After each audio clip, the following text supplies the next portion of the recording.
So it's the two lowercase b's. So it's going to be lowercase b, lowercase b.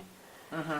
Yes, and that's the only option. If the dog has a red nose or a liver nose, there are no other options. If the dog has a black nose, then it can have two uppercase B's, or have one uppercase B and one lowercase b, which means the latter means that the dog is a liver carrier.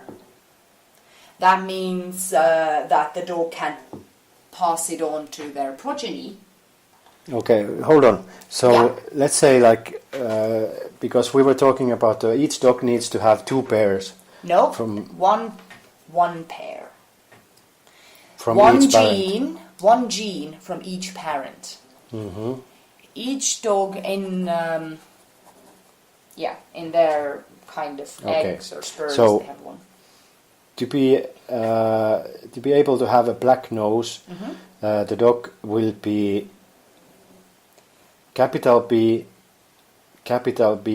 or capital B, lowercase b. Yes. Is that correct? That is, because when a trait is dominant, like the black nose is, the dog only needs one gene for it to be expressed, and in order for the dog to be black. Mm-hmm. And you can always judge from the nose. The dog can have red hair or liver hair or whatever.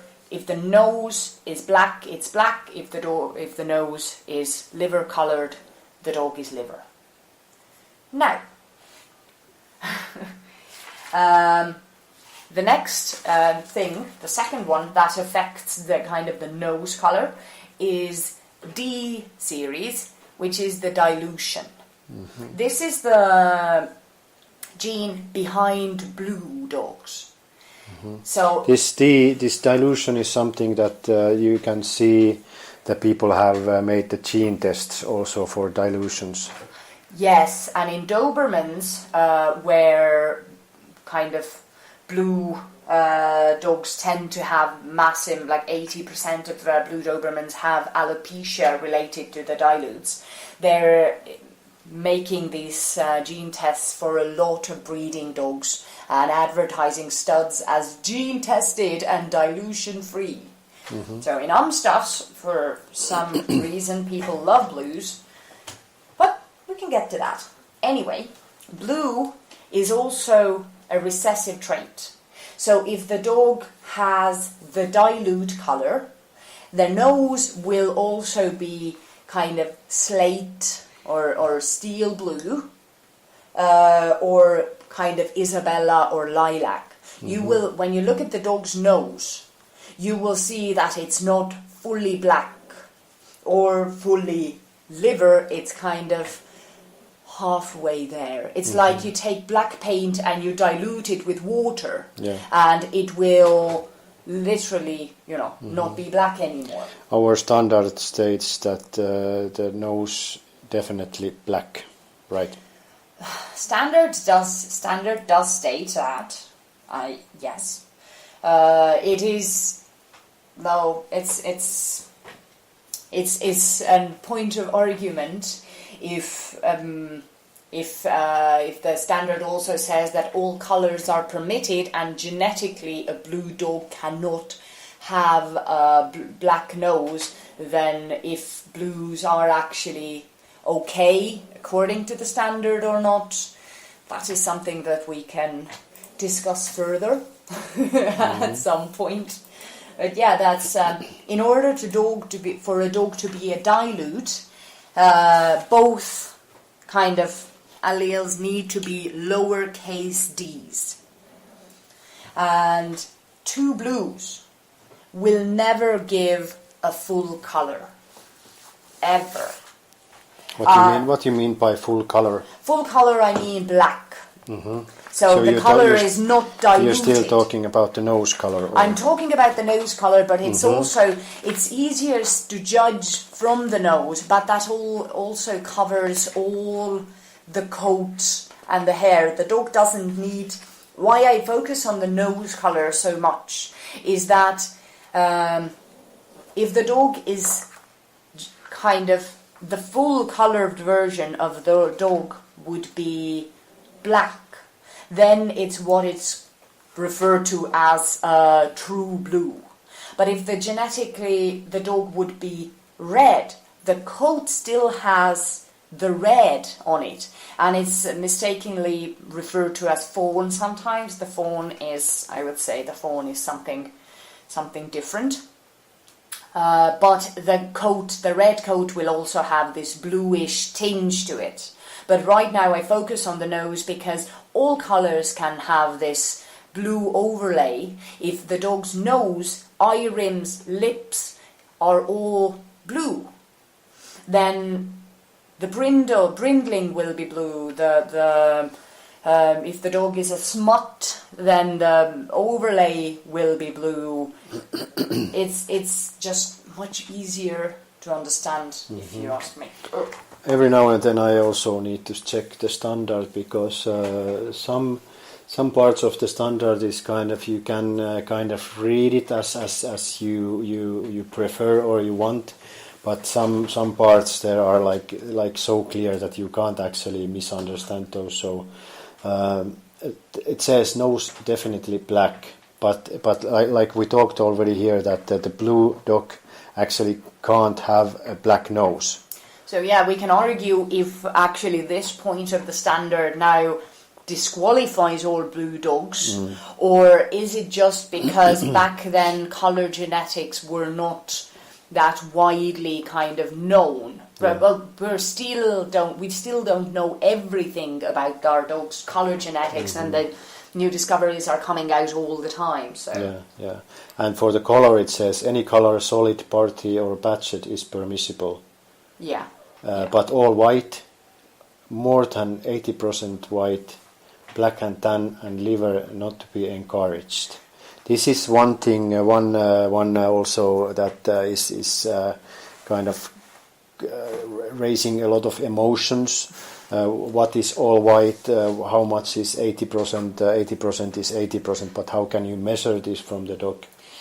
And I would also say that if we want to take the standard letter for letter and focus on the nose definitely needs to be black versus it being blue, then, black and tan and tricolored. We can also argue if a tricolor is a black and tan that is kind of described in the standard, how we need to understand the standard, because the Amstaffs without any white, we don't have those. Yeah, that's true. So we don't really have true black and tan Amstaffs anywhere. So what is true black and tan? That's just out of interest. What is true black and tan? And I would say true black and tan is like a Doberman or a Rottweiler is black and tan without white. And what is the difference between tricolor and black and tan? Well, because also this is something that people talk about, and it's been mixed up, because some say black and tan is equal as a tricolor, and some say it's not. So what is the difference here? A tricolor, as the name says, has three colors. That is the black, that is the tan, and that is the white. And genetically, that just means that the dog has the black and tan gene, but also has white. Like Dobermans are black and tan because they don't have white. If you put white on a Doberman, then you have three colors. So when genetically speaking, tricolor is a black and tan dog with white. Yeah. Okay, thank you for that. All right, so we have B and D alleles. Series, yeah. So what is the next one here? Well, let's cover red. Red is a whole lot of fun, because unlike B and D series, red has more than two variations. The top dominant is the red, the AY, Y for yellow. The second in the dominance hierarchy is AW, which we call smut or sooty in Amstaffs. This is kind of the difference between a shaded red, is that a red has red hairs and black hairs interspersed in there. A smut has black and red on the same strand of hair.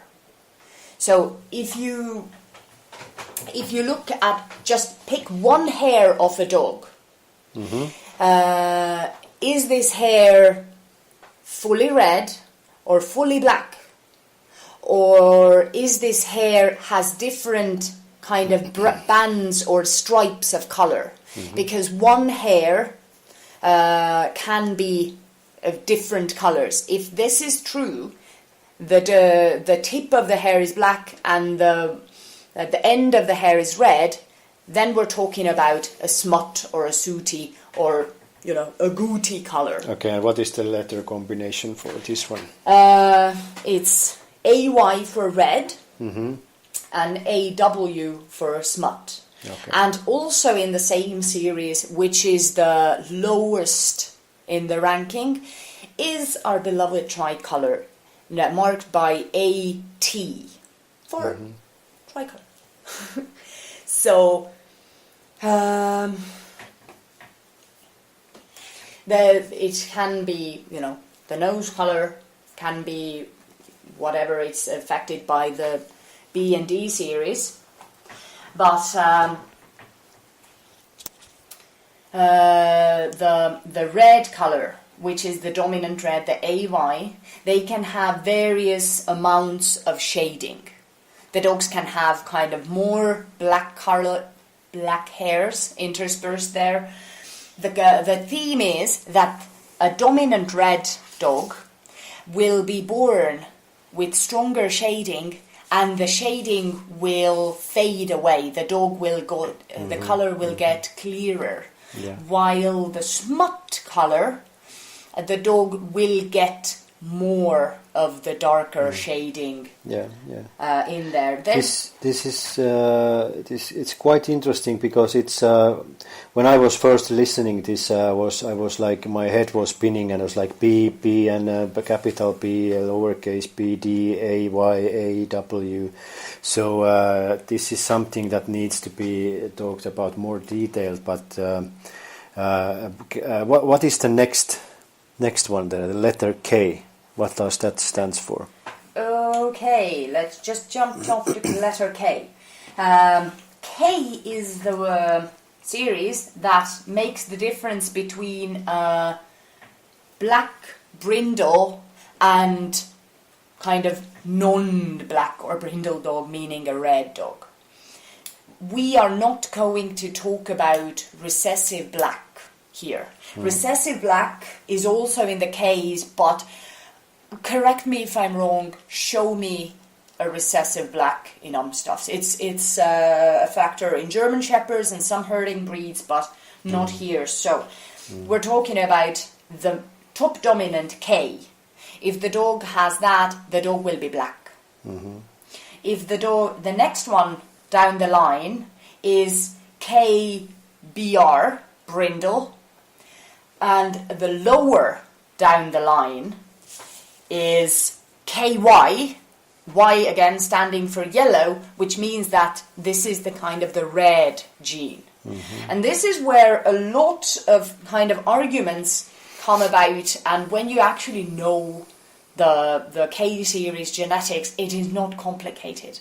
If the dog has no brindling gene, if the dog is red, then the dog cannot pass brindling on to their progeny. This cannot. A puppy takes one of these genes from their mother, Yeah. if it takes the other one from their father, and if neither of those parents has a brindling gene. We can cover this topic This- later. This is actually interesting. I want to talk more about this in the exam.